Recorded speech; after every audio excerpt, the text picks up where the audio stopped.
effectivement ñu ngi jaale ñëpp ñi nga xam ne dañu faatu man maa ngi tudd Bouba Ndour sama mag mi ngi tudd Youssou Ndour nekk waykat depuis 30 ans lu nekk mu indi ko ci réew mi lu nekk nag moom mooy définition wu nit bu bëgg sa réew sama papa Elimane Ndour la tudd bi may njëkk a toog ci plateau bi nit ñaa ngi may seetaan lu ne dégg naa ko amul fa place dañu foog ni dañu moom seen télé daf fi toogal Youssou Ndour pour lu mu wax mu dee ko lu ne dégg naa ko tey déggatuma loolu on est dañu am aussi ci coow li lu dal suñu kaw te nit ki fi sa teraanga nekk nga fay dundal sa doom di fa dundal sa jabar di ci jox sa yaay mu lekk fii 450 emplois moo fi nekk direct donc ko war a protéger sa yoon du ci nekk ñuy jéggalu ci ñi nga xam ne seetaanuñu jàkkaarloo vendredi bi passé parce que heure jàkkaarloo maa ngi yóbbu nit bu daanu fii ndax dañ ko dóori ay xeer ñu ko yóbbu hôpital ñu koy faj te yoonam nekku si on est tous des Sénégalais Youssou Ndour tabaxul lu ñuy toj maa ko wax ñoo bokk ndey ak baay je défie qui que ce soit si ñuy liggéey fii ku fi am télé wala média xeexee ko maa ko wax ku fi am télé utiliser ko xeexee ko suñu yoon nekkul ci engagement politique Youssou Ndour il est libre c'est son problème man awma carte bu fekkee ma ci boole wala APR wala Pastef faraluma kenn bugguma politique ça ne m'intéresse pas ça fait 7 ans ñuy toog fii chaque vendredi nous tous am na ñu fi mujjee ñëw ak ñu fi njëkk ñëw am na ñu fi nekkoon nekkatuñu fi di def liggéey bu am solo pour réew mi c'est la première émission de ce pays là cette émission là bëri na ñoo xam ne neexu leen aussi bien si opposition que ci pouvoir ce groupe là il y a 2 ans on a essayé de casser ce groupe là am na nit ñu am alal ju bëri ñu ngi may dégg man ragaluma lu may wax jël ay milliards teg ko jël ñi fi gënoon nekk ay kàngam génn leen boole leen créer leneen pour daaneel groupe baa ngi fi xam nga lan moo tax mais man moomuma fii Youssou Ndour moomul fii Sénégal moom fii Macky Sall moom fii Ousmane Sonko moom fii Thierno Alassane Sall moom fii moo koy remercier woo na ma ne ma foofu sama kër la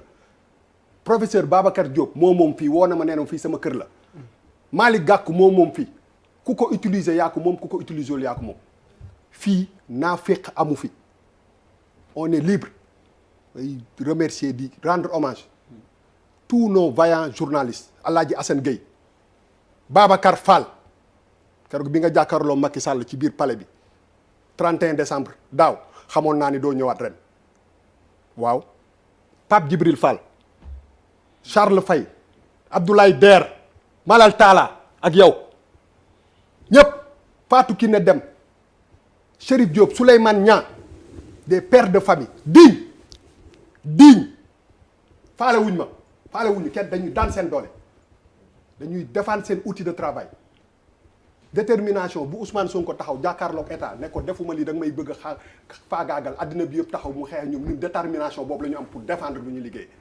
parce que on est des citoyens honnêtes te duñu naaféq te dañu am fulla am fayda il faut que ça soit clair et il faut que ñu arrêter fii kenn nekku fii di def nii ak def nii je défie tout le monde ñun ñii ñëpp ñooy toog fii on est des amis maa ngi Birima Ndiaye mi doon toog fii maa ngi koy massawu këram dañ ko taal c'est quoi la liberté d'expression mooy lan kan moom nit ñi ba ku nekk li la neex ngay wax koo wax loo waru neex mu porter la plainte Birima dafa def fii 7 ans su ma génnee si biti damay dajeeg 10 Sénégal am na ñoo xam dañ ma ne bu Birima nekkul du ma seetaan tey jii nii su fekkee ni dañu taal këram te man neewu ma ko massa te woowu ma ko téléphone te demu ma ko seet si mooy que je me lâche et je ne suis pas un lâche j'assume Fou Malade je le respecte c'est mon ami il y a un mois li ma defal fii kenn defalu ma ko kenn musuma ko defal di ma wax ba may jooy ci télévision nationale te xam na ni li may wax dëgg la il faut qu'on arrête ñun li ñuy liggéeyee nit ñi ñoo ko moom képp ku bëgg réew mi dang ñu war a boole sa biir rien n'est parfait dans la vie dara parfait wul loo lux mbóot rek di nga ko fekk dara mais dama koy rendre hommage Youssou Ndour xam nga lu tax il nous permet de travailler en toute quiétude maa ko fi gën a jege musul la taal sama jël téléphone am wala mu taxaw ne ma waxal li wala defal li wala qui que ce soit ici damay jox benn anecdote il y a 2 semaines j'étais en réunion pour les 100 ans de Lamine Diack Fou Malade yaa ngi nii yaa ngi may xool ci bët ma lay xool Amadou Mahtar Mbow maa ngi jégalu de Ahmadou Mahtar Mbow en réunion on l'a fait ensemble ñu def ko ensemble c'était la première fois ma dégg ko mu woo ma Fou Malade woo ko mu toog mu ne ma sama rak ngeen mu ne ma xalif généraux yi sax dañuy seetaan télé bi mu ne ma wodd leen seen wax loolu lañ ñu mës a wax ñu génn ne ko merci tous ces gens là télé bi fii média bi dafa am importance pour ñëpp damay interpeller tous les leaders politiques man xam naa ci ñu bëri Malick Gakou sama waay la sama grand la Khalifa Sall moo ma jàngal école yaa may déglu Thierno Alassane Sall dafa ma woo ne ma man dama am cofeel ci li ngeen di def ci yow li ngay def te foofu sama kër la professeur Babacar Diop mi nga xam ne bu Ousmane Sonko toogee kii toog kii dafa ma woo ne ma mu ne ma bi ma nekkee ci prison bi mu ne waaw mu ne ma papier bi gën a rëy ci luñ ma defal observateur moo ko def nañu delloo si waat xel yi télé bi bu nekkee numéro 1 Sophie ñoo la dominé tuuti mais grave bu ñu nekkee numéro 1 c'est parce que sénégalais yi ñoo ñu ko def. waaw bu foo jëlee sa sondage yi. ah non dama lay tooñ rek yaa ngi may dégg non ay kii la rek quoi xam nga dama la bëgg a wax donc dama la bëgg a wax que ni il faut que ñu delloo si xol yi. delloo si xel yi on est là pour tout le monde pour tout le monde télé bi kenn moomu ko Youssou Ndour moomu ko Samba Ndiaye moomu ko Demba Ndiaye moomu ko on a risqué nos vies. man beneen yàlla bu mu amati mais beneen yoon bu nit ñëwee taxaw jël xeer fi barke Seydina Limaamu ci biti laay taxaw ci taxaw kanam nañ ma ko dóor ba ma dee bu ñu demee àlaxira ñu layoo il faut qu'on arrête on est tous des sénégalais kenn gënuñu bëgg dëkk bi 7 ans ñi ngi ni ñuy may toog ci fauteuil bi bàyyi sa mënatoo tukki mënu ko def ndax da nga bëgg sa réew bu doon dañ fi waxi naafeq wala waxi caaxaan du continuer il faut que ñu dellu si suñu xel yi ñun ñëpp ay réew mi ñun ñëpp ñoo ko bëgg am na ay nit yoo xam ne moomatuñu seen bopp Youssou Ndour du mës a décevoir sénégalais ñoo maa ko gën a jege maa ko wax je le dis jamais pour rien au monde parce que lu mu am sénégalais ñoo ko may il faut ñu delloo ci xol yi nekk ci ay sénégalais pour ñu mun ñu permettre ñu exprimer wu te la liberté d'expression elle est fondamentale bu dee nit ki lu mu la wax te neexu la boo xëyee nga toj këram wala bu génnee nga saaga ko ci internet bi na ma ñëpp saaga moi je suis un homme libre et dañu war a may chance ñëpp ñuy wax quel boor bu mu mënti nekk nañ leen accepter la diversité des opinions nit ñi li ñuy wax même bu la neexul may ko mu wax ko parce que droit fondamental am la parce que fii ñuy jëm ni mooy que kenn dootul ñeme wax réew mi kenn ñemeetu fi wax et c'est pas normal yàlla moo fi nekk soyons libres il faut qu'on se libère il faut que ku nekk li ngay yëg sa biir xol nga wax ko boo faralul Ousmane Sonko faraloo ko boo faralul kii faraloo ko te far sax moo baaxul d'ailleurs far moo baaxul te dañu nekk ci benn monde boo xam ne gis nga bu ñu bàyyiwul far xam nga man fan laa far Sénégal tey jii nii boo leen nekkoon yow Charles Faye honorable député ak sama tante bi ne ma ay candidat ngeen da ngeen bëgg a jël sama téléphone bi téyel ma ko Charles bu ma lee nga ne ma sa téléphone boo ko téyee doo ci gis mu xoosu honorable ne ma daa la ci defal protection damay seet kan moo ma ci gën a doy ma dénk ko bu 1 an yi passé mën a delloo ma bu fekkee ne gisuma ci benn xoosu ma joxaat la ko bu fekkee da nga ko yàq ma jël ko jox ko Charles on est libre on doit être un pays libre il faut nit dafay am ji nga téléphone yi dafa am ay ñu ci nekk yoo xam ne boo composé boo wootee foofu lay jaar pour nga woote nit da ngay am ay nit ay affaires yoo xam ne boo ko déggee da ngay analyser sa bopp nga nekk nit nga xool lan moo yenu maanaa ak lan moo yenuwul maanaa coow yi ñi ci bokk nañ leen ci bokk ñi ci bokk nañ leen ci bàyyi parce que kenn du tere nit ñi ñu liggéey ñu défendre seen outil de travail et on doit dañ ko war a défendre parce que képp ku fi gis naka su dul noonu tu es libre de partir et il faut que ñu faut pas ñu instrumentaliser yenn mbir yi pour yàqal nit ñi maa ngi masawu ñëpp ñi nga xam ne suñu ay soppe lañu les gens ont vécu des moments très difficiles moi j'ai vécu des moments très difficiles et je ne mérite pas ça les gens de ce groupe là ne méritent pas ça donc par ma voix damay solidariser wu ci ñooñu te doo wax ni kenn du ñu teree liggéey tey jii nii dama leen di jox benn exemple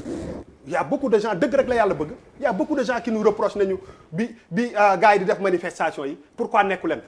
mais noonu ngeen bëggee ma teg Chérif Dia ci biir manifestation yi alors que animosité bi elle est là muy risqué laay foofu ñu koy dóor on ne peut même plus aller def couvrir ay affaire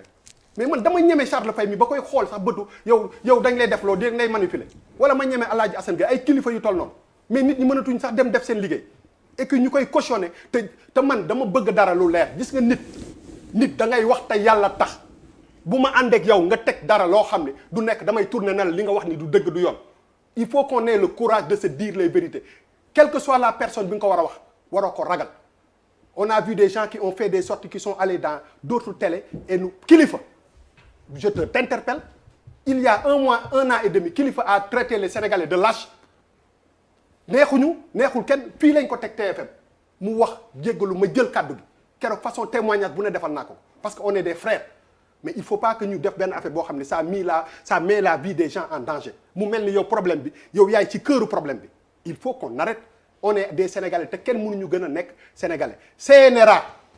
dama leen di interpeller bàyyi leen télé yi ngeen di tëj boo tëjee TED TV tëj Walfadjri mais yaa ngi ñuy sacrifier ñu naan pourquoi tey ñu seen kii il faut ñu bàyyi télé yu ñu tëj Assane Diouf mi ngi may xool bu xaw ma ndax nekk na ci prison bi di seetaan télé xaw ma mais man daf may saaga mais munoo jël Assane Diouf chaque mois nga jël ko def ko ci kaso bi génne waat ko chaque jour mois nga ci Karim Xurum Xax nañ ko bàyyi libre Guy Marius Sagna nañ leen bàyyi ñu libre ji nga liberté d'expression boobu nit bi bu la tooñee nga dem mais il faut ñu bàyyi nit ñi ñu dem tuuti ñu bañ ko nekk dara loo xam ne tëj ubbi day dem ba créer ay frustration nañ leen delloo ci suñu xel ñun ñëpp ay Sénégal kenn gënu fi nekk sénégalais kenn et puis ñu arrêté ñu dellu ci waat si base yi ñu nekkoon ñu wóolawante te fii kenn nekku fi Ousmane Sonko maa ngi lay interpeller discours yi dégg nañ ko lépp dégg nañ ko fii sa kër la boo ma ko permettre dinaa ñëw sa kër dinaa dem ci kër Thierno Alassane Sall dinaa Macky Sall sama grand la dinaa président Macky Sall maa ngi ñëw yéen ñëpp xam naa leen yéen a moom télé bi utiliser leen ko comme vous voulez mais bu leen ñu stigmatiser parce que fii loolu amu fi donc je rends hommage à tout le personnel du groupe Futurs Médias merci léegi nag sama beneen xalaat nga baal ma rek deuxième